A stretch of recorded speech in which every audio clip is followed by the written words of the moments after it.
I just want to say this real quick. I had a full ass crash out about gas prices. Gas, $65 for one tank. I was paying $40 to $45 for a tank a couple months ago. I physically cannot afford it anymore. I actually can't afford it. I commute for work. I get gas every 3 days. I can't do it. And I'm tired of this shit. Some of the girls will never understand the days when we used to get our nails done, a full set, for $25. $25. And then if it was payday, you got your pedicure, right? That was another $25. So you walked out with, good tip, $60, $65 at tops. Maybe $70. That's pushing it with designs on the toes, on your big toe. But the $100, $150 sets that we're getting today is crazy. And then we used to get the airbrush. Now you get a little polish, little here and there.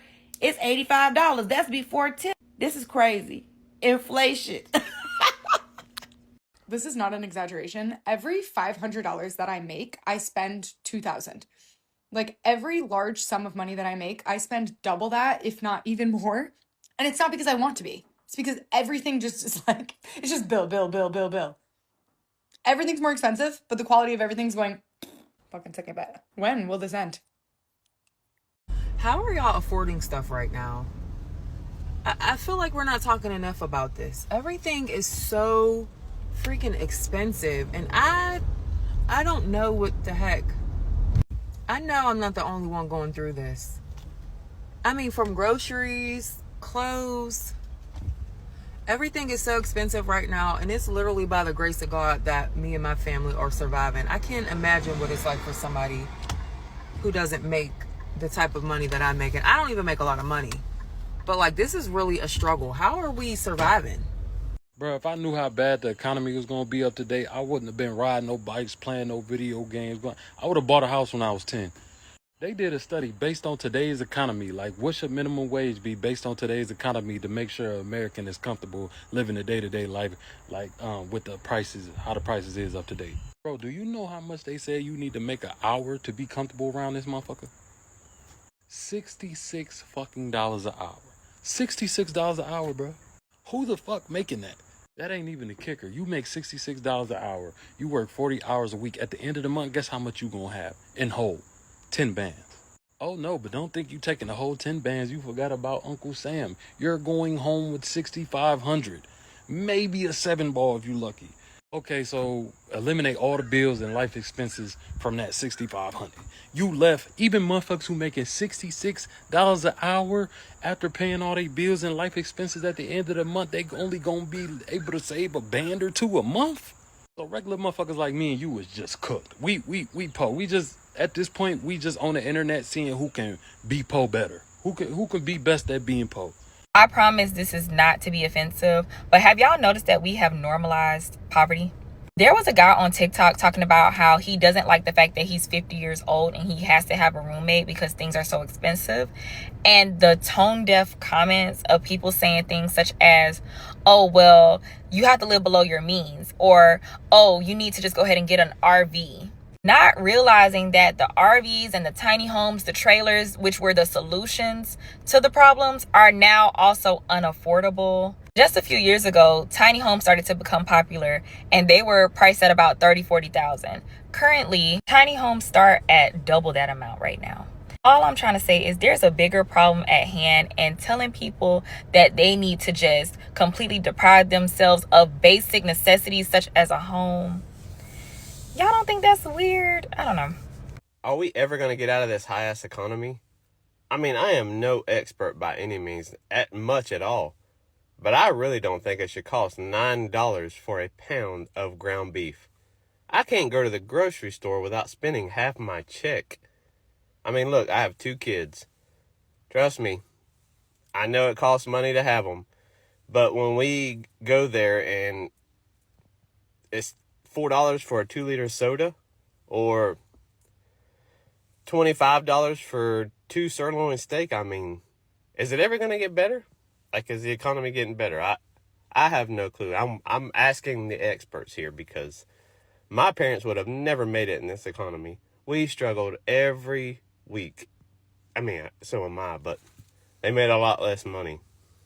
What's your monthly grocery budget? No judgment, just genuinely wanting to know. It's been a while since I've asked this, and I feel like with the cost of living and everything going up, that's probably changed. So I'm very curious, what is your monthly grocery budget? And the second part of that is, what can you do to cut it? If you say my monthly grocery budget is $500, what can you do to make it $400? If it's $2,000, what can you do to lower it to $1,500? What steps are you taking to lower that? Because that is one of your biggest expenses, but it's also the one that you have literally the most control over. Like, I try to not let lights stay on. I try to not run water for no reason. But I have little control over that. Like, I have very little control over what my electric bill is. But my grocery bill, my Lord, that's all on me. So I've taken steps to meal plan, to shop my pantry, to try to find new frugal, healthy dinners. Those are steps that I have put in place. What are you doing? Very curious, your family size, what your grocery budget is, and how you're working to trim it back. Let me know in the comments. People can't afford to sell their house. People can't afford to buy their house. I don't know who needs to hear this right now, but this is the reality of the housing market in 2026. I have referred out 3 short sales in the last week alone across the country: North Carolina, Texas, Hawaii. And I've had multiple sellers this year default on payments, go into pre-foreclosure, and I found out as their listing agent when the lender called me. And don't even get me started on condos and townhomes and unwarrantability and HOA fees. They are crushing sellers, homeowners right now. I'm telling you guys, the market is funky, it is off, and it is not just a local thing. Something's happening. Something is shifting, and nobody has money. I've referred out probably 20 short sales this year, and that's when someone's underwater, when they have to sell their property because of financial hardship and they owe more than it's worth. If you're someone, doesn't matter where you are, going through potential foreclosure or short sale, reach out to me. I'll try to see if I can help you. But I'm telling y'all, this market is funky. So I'm not sure why no one's talking about this right now, but the U.S. housing market just reached the most unaffordable level in U.S. history. Worse than 2008 crisis. The median cost for a home now is $415,000. 5 years ago, the median cost for a home is $270,000. That's an increase of 54%, while the wages only went up 29%. Think about it like this. You need the household income to be $127,000 just to qualify for the mortgage. The median household income now in the U.S. is $80,000. Not to mention, existing home sales in 2025 came in at about $4.1 million. That's the lowest total of sales of homes in 30 years. Honestly, the economy crash is inevitable at this point. The cost of living keeps going up, and here are some things I had to cut out of my budget to adapt. So to start off, I stopped getting my lashes done. I used to get lash extensions once a month, and it was about $120 each month. Now I just do my natural lashes. I have a serum that I use, which is like $30, and it lasts me for about 4 months. So that's why my lashes are a little bit longer than what they used to be. When I was getting my extensions done, they used to be really short. My real lashes used to be really short, and they were like non-existent. The second thing that I cut out of my budget is my hair. I stopped doing my hair.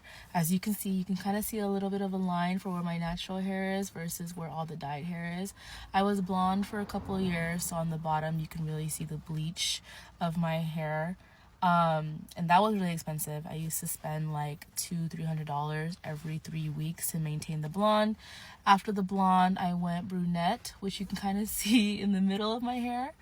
And then from there, I started doing like box dye black. I was redhead for a little bit. I did box dye cherry hair color, and now I just let my hair be. I eventually need to get a chop. My hair is very dead and just a million colors, but that's something that I had to cut out of my budget. Another thing I cut out of my budget was my nails. I stopped getting my nails done. Right now, I'm letting them grow out, my natural nail. But I do my nails at home. I have like the kits and all that stuff. I typically do nail extensions. I do Gel X at home, but right now I'm trying to let them grow out. And I didn't do any designs this time around because I was lazy. The last thing that I cut off was buying new makeup. I'm the type of person that gets influenced very easily, so whenever there's a new product being advertised, I was always the first person in line to buy it. Now I don't really buy new makeup like that anymore unless I'm out of a product, or I use more like drugstore makeup rather than like the designer makeup at Sephora or Ulta or anything like that. I just typically go to Target and get maybe e.l.f. But honestly, nowadays e.l.f. is getting a little bit more expensive too, or like drugstore makeup is getting a little bit more expensive too. But whatever, I use mainly drugstore makeup now, and I always use it up until the last drop, and then I buy a new product. Okay, you got to listen to this. I went grocery shopping today, right? And I went in and I was looking at those little small, round watermelons, right? $9.99. Come on. Who's going to pay that? That is just insanity. My name is Andrea, and I'm a retired grandma from British Columbia, from Kelowna, British Columbia, Canada. And the prices here are just insane. It's nuts. Another thing I looked at, you know that cranberry juice? It's like in a jar and it's kind of unsweetened. It's real cranberry juice. $14.99. Yeah. Not happening. Not landing in my cart. No bloody way. And, those bouillon cubes? There's like 6 little tiny cubes in a package for making soup or whatever. $4.99. Yeah. Still not going to my cart. I'm going to go home with nothing. This is just insanity, right? I don't know. I'm just trying to make our way in retirement here, and we're just struggling like it's crazy. So that's the reason I started coming on TikTok to begin with. Trying to find ways to make some money. Just follow me in my journey. I'd love to have you guys follow. My daughter asked me how come we don't have a cool car, and I said, I beg to differ. We have the coolest car available on the road today, and that is a paid-off car. That's right. I ain't got no car note. And she said, well, if you don't have a car payment, doesn't that mean you can afford a new car? And I said, not around here, partner. Not around here. This car might be 11 years old and have 190,000 miles on it, but we are going to drive her until the wheels fall off and the engine explodes on the side of the highway. We will drive her until the cost of the repairs outweighs what we have saved for a new car. And we are not fixing non-essential items. The backup camera doesn't work. That's fine. I learned how to parallel park without one. The radio works when it wants to. Also fine. I'm content sitting in the silence, listening to the racing of my own thoughts. The temperature gauge says it's 100 degrees outside. It's not. I live in New York. It's snowing. We're going to drive her until she doesn't drive anymore, because there is nothing cooler than a car that is paid off, and don't let anybody tell you otherwise. So I'm canceling all of my streaming services, and I am switching to DVDs, free streaming apps like Pluto, because I wanted to save money. But there is actually another part to this that I didn't realize, that it's a lot more than just saving money. I have been using DVDs for the past, few days, and I have already noticed a huge change in my behaviors. And I think the reason is having so many options of things to watch is actually, that's not a good thing. It's too many options for our brain to handle, and it causes decision fatigue. And I have noticed that in myself the past couple of days, where I have just been watching DVDs a majority of the day, because I'm somebody that has to have background noise, so my TV is always on. I used to spend, I'm not kidding you, 45 minutes trying to find something to watch just to put on in the background. I would sit there on the couch with the remote, clicking through all these different streaming services, trying to find something to watch.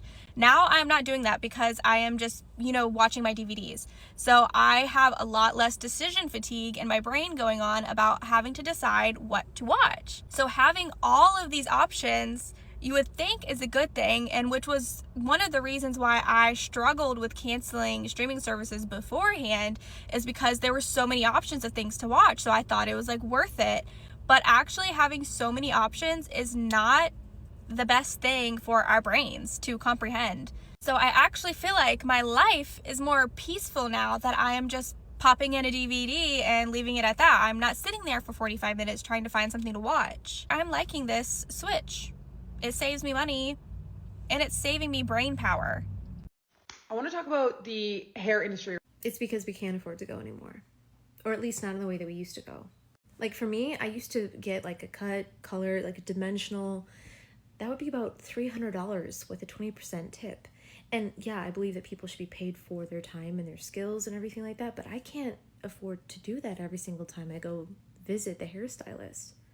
And so now I do something called an express, where I go in and she colors, and then I just wear a bonnet home and wash it off. And still, that's like $80 every 4 to 6 weeks for my roots, which adds up because I also do that in tandem with getting a wax every 4 to 6 weeks. Those are things that I do that make me feel good about myself, but like that on top of groceries, on top of my rent, on top of my bills, on top of X, Y, and Z, it adds up. And it's just me that I'm taking care of. Like, I couldn't imagine being a parent right now, balancing all of the things I just mentioned, but prioritizing my children's needs.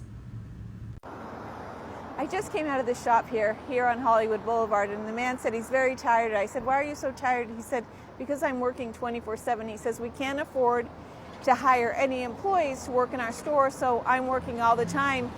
I said, what does it cost to hire someone here? He says $20 an hour. He said many of the shops around here, the local shops, they're hiring undocumented workers and they're paying them $10 an hour.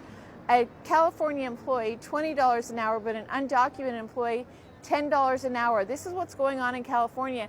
As I've been around Hollywood Boulevard and Sunset Boulevard, many shops are closed. They're actually just boarded up. Windows are boarded up. No one's in there because no one's coming out to shop anymore. And if you do own a shop, you have to pay your employees an incredible amount of money. No wonder why Gavin Newsom said the other day that he doesn't want Trump coming into America, that he's going to protect California from Trump. He says he's going to Trump-proof California. He doesn't want anything to change because a lot of the employees here, they're undocumented workers. They're being paid $10 an hour when a citizen in California will be getting $20 an hour. In order for businesses to run, they have to hire these undocumented workers because they can pay them so cheaply. Therefore, it makes it really hard for people here in California to run a legal business and for Californians to actually get jobs. One thing I've learned about being an American citizen is that it's better to be poor than be middle class.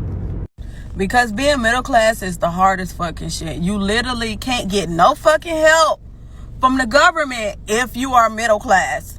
And you barely can survive out here being middle class. It's like if you're middle class, you don't qualify for certain things. Like you can't qualify for an apartment because you got to make 3 to 4 times the rent. And of course, you're not making that being middle class. And I'm literally like right over the threshold of being fucking poor. And it's fucking dumb as hell because if you're making over $2,500 in a month, you can't even qualify for any fucking governmental assistance. That makes no goddamn sense to me. Because $2,500 in a month is literally nothing when you have all other types of fucking bills. America's really like ass fucking backwards.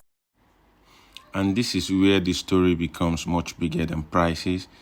Because Americans aren't necessarily waking up one morning and losing everything. They are adjusting. They are buying the cheaper groceries. They are keeping the older car. They are delaying the house. They are eating out less. They are canceling things they don't use. They are putting off purchases they wouldn't have made without thinking twice a few years ago. And that is why the phrase cost of living doesn't fully capture what happened. The real question is, what happened when the things people's once considered normal start requiring a financial calculation? A 2026 CNBC Survey Monkey Survey found Americans were cutting back across categories, including dining and delivery, premium groceries, clothing, home goods, and personal care services. KPMG similarly found more than half of consumers are tracking their expenses more carefully, while 6 in 10 said they have a recession plan. And politically, this is where things get interesting. Conservatives may point toward inflation, energy cost, government policy, regulation, and the cost of doing business. Liberal may point toward wages, housing shortages, corporate pricing, healthcare, and the purchasing power of ordinary workers. Those arguments aren't going away. But underneath, the political debate is something much simpler. People are changing what they do. They are asking more questions before spending. They are postponing things. They are trading down. They are repairing instead of replacing. They are cooking instead of going out. They are reconsidering what they actually need. And perhaps the biggest change isn't that Americans suddenly can't afford everything. It is that more Americans are realizing they can't automatically afford the life they once assumed would be normal. And once that realization happens, the way people live starts to change. Thank you. Put your thoughts in the comment section. I will see you in the next video. Thank you and bye-bye.